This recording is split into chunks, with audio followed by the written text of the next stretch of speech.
cut that off before I get in trouble with YouTube. Copyright infringement. I just wanted to provide a little snippet, you know, music that was recorded in the 30s, so I don't think there's any trouble with that. I'm in the process of creating a series of YouTube videos to show off my jazz album collection, most of which I have got at thrift stores in the last 5 years. Thrift store vinyl is very fun. You get a wide eclectic styles, genres of music, and very cheaply. I started buying thrift store vinyls just before the recent vinyl revival happened. And getting on the ground floor, I was able to pick up a lot of vinyl very cheaply. A lot of different styles and all that, and so that was good. I grew up in the 60s and 70s, so I had a lot of the rock albums already. When we went to CDs in the mid-80s, I did not get rid of my albums as most people did. I just put them in storage. I said, I better hold on to these. When the vinyl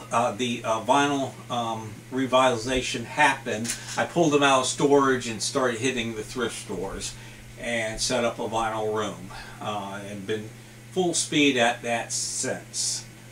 You know, I already had all the classic rock albums, you know, Boston, Hotel California, Fleetwood Mac, Rumors, and you know, all that type of music, anything by the Cars. You know, I brought when they came out, and so I already had all that. In my later period, I took better care of my albums. I went ahead and brought albums that I was missed the first time around. Hold on one second, I'll show you.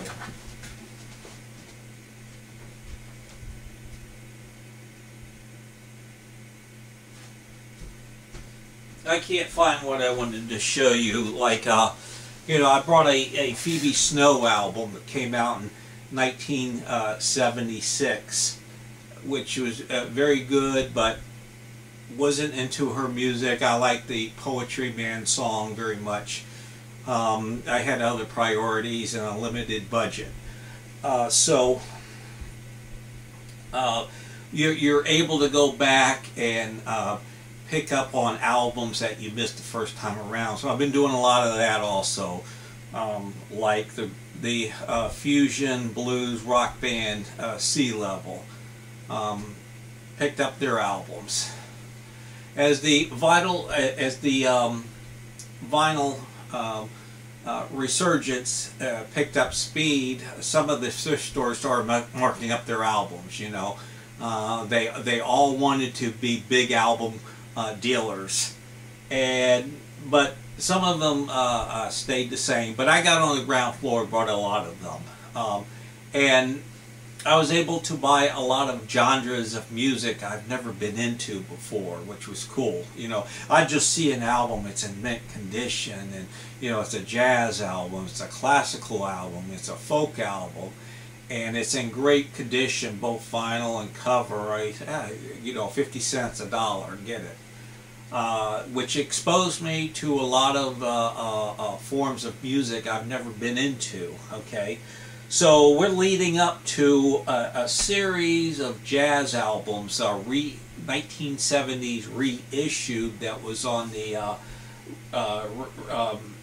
reestablished Bluebird label. And Bluebird label was a bargain label established in the 1930s and 40s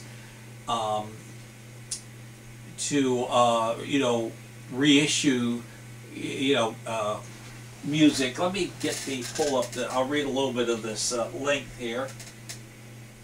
I appreciate your patience. Okay, here it is. Bluebird Records was a record label known for its low-cost releases, primarily of blues and jazz in the 1930s and 40s. formed by RCA Victor during the Great Depression. Bluebird concentrated on producing and selling music inexpensively. It created what became known as the Bluebird sound, which influenced rhythm and blues and rock and roll. Okay, and this label was phased out after World War II, brought back in the 50s for reissue, and then the 70s for this series of reissue I'm going to show you.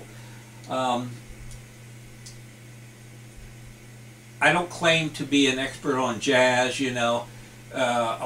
There are jazz experts out there that can tell you everything. I mean, I read here and there, and I like what I hear, and so I don't claim to be an expert. I just got some cool records I want to show off.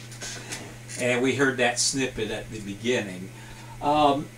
These are reissue. The Bluebird was reestablished for this reissue here, and there are a series of double albums of big band music that's been reissued. So I'm going to show each one, but first I want to talk about what it includes. We heard the opening to this album here. Each album is a double album gatefold, and the back, that's what the label looked like, Bluebird. This is cool because it has a historical retrospective notes, pictures here, and who played on what, and recording dates. So it's a complete package as far as being informative. The 1936 arrived despite the Depression. This was sort of a joke comics that were committed in the 40 years ago by, you know, I'm not going to read all that. But all these recordings, it's like has a who of people on these records, a who's who of big band, who was popular in big band music, all of the players, and then the major personalities.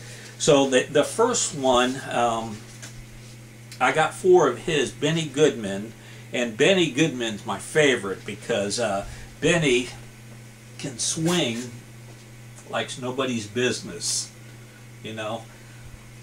So also these reissued are still in mono. They didn't try to stereoify them. They left them in mono, which is good. The only drawback is the vinyl records.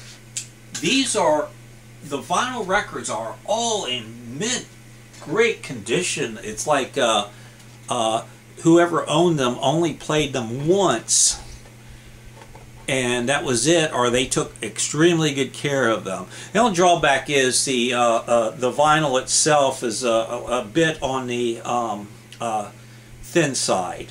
Okay, so I guess they would try to save money, but they sound great. I'm not complaining, and I didn't have to do any deep cleaning of them. I just did a nice soft squirt and wipe down, and did my static guard routine for the inner sleeve. So I'm going to show each album up and then conclude. Get a little closer here. The first 4 are Benny Goodman, and remember, all of these are 2 albums in each package. That's cool. Yeah, I like this picture here. They're all snazzed up, dressed nice, done nice pose. And I'm going to talk about their presentation. And one more Benny Goodman.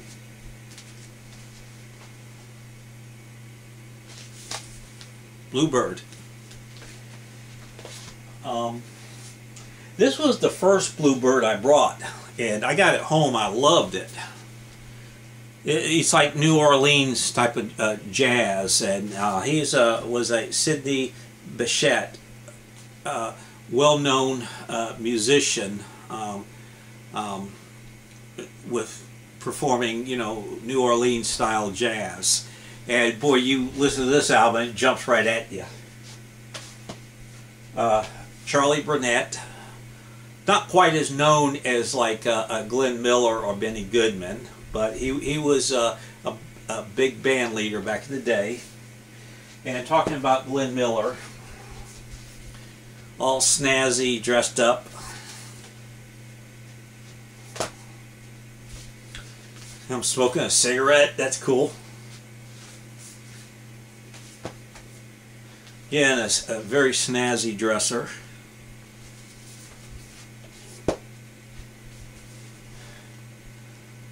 Tommy Dorsey, okay. So all of these albums I found throughout a period of 3 years at thrift stores, you know, and they were all marked from $1.49 to $1.99. You know, 2 albums, 4 sides, historical notes, who played on one, very informative. So it wasn't just like a cheap economical reissue. So I'm happy to have them. I would have closed by talking about big band music because it was kind of my interest into jazz music. I know jazz, I don't claim to be an expert on, but I do know that it had its early beginnings and it developed throughout the years, and different artists came to put their own stamp on it, you know. Benny Goodman, and then there was later Miles Davis, who was a real innovator. And if you have any comments, if your knowledge of jazz is way more than mine, if you want to add anything in your comment, that's fine. But to me, big band music, if I was a young person in the 1930s, 40s, big band music would have been my rock and roll. And I see a lot of similarities because I know, what is rock and roll? What is it? It's very lively, you know, music with a beat, guitars, bass. Well, big band music was loud. It was very bassy, and they didn't have the electric guitars, or if they did, it was just one person playing it like a smooth style, no loud guitars. Electric guitars was in its infancy back then. Got this album here, I'll show you. Charlie Christian was a early innovator, pioneer for electric guitar, and he had a very short life and played with Benny Goodman, but really got it going. But big band music, you know, it was the brass instrument, the vibraphone, the upright bass, a female or male singer on some of the songs, you know. And I really liked the back then, the musicians. If you go and look at these pictures here, pictures of big bands, you know, or go to YouTube and see the performances. I like how they dressed really nice.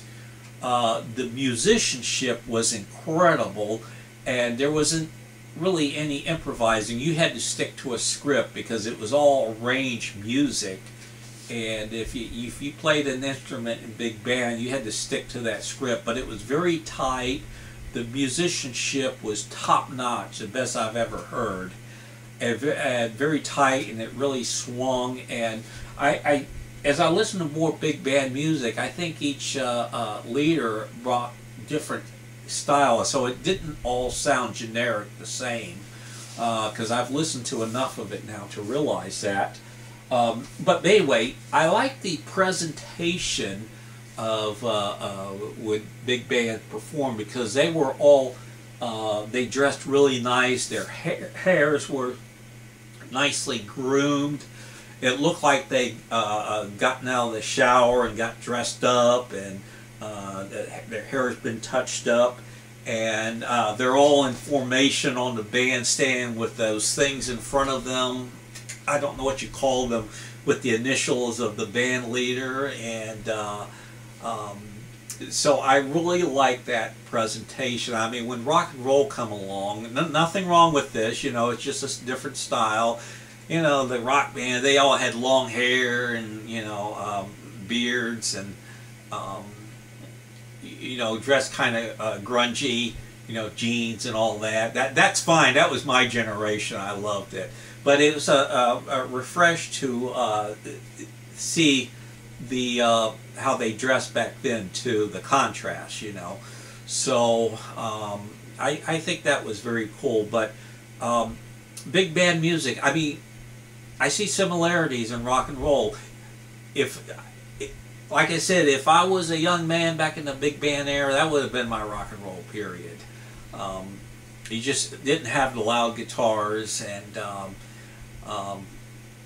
the lyrics were more sentimental back then too, I think. But it's all fun. It's all good. Happy to have this collection. I'm going to continue with these series of videos of jazz albums, and the next one will be a continuation of big band, because I got a Time Life set. These are box sets, 19 in all. I was very lucky to get, and I'll do that next. They've been remastered. What's the word I want to use? Let me see, I got them up here. Half speed remastered, and I understand that's really good. And you put those on, the sound just jumps right at you.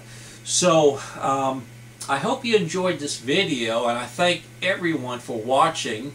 If you want to leave any comment, that's fine. Oh, the Bluebird, what I read off, it's a Wikipedia page on Bluebird. I will post that at the bottom of this video if you want to read the entire thing, and there's other information on Bluebird. So I will end this video by saying thank you so much for watching. I look forward to any comments anybody wants to post there, and you all have a good day, rest of the day, and evening, night, whatever time you're watching this video, and we'll see you around. Bye bye.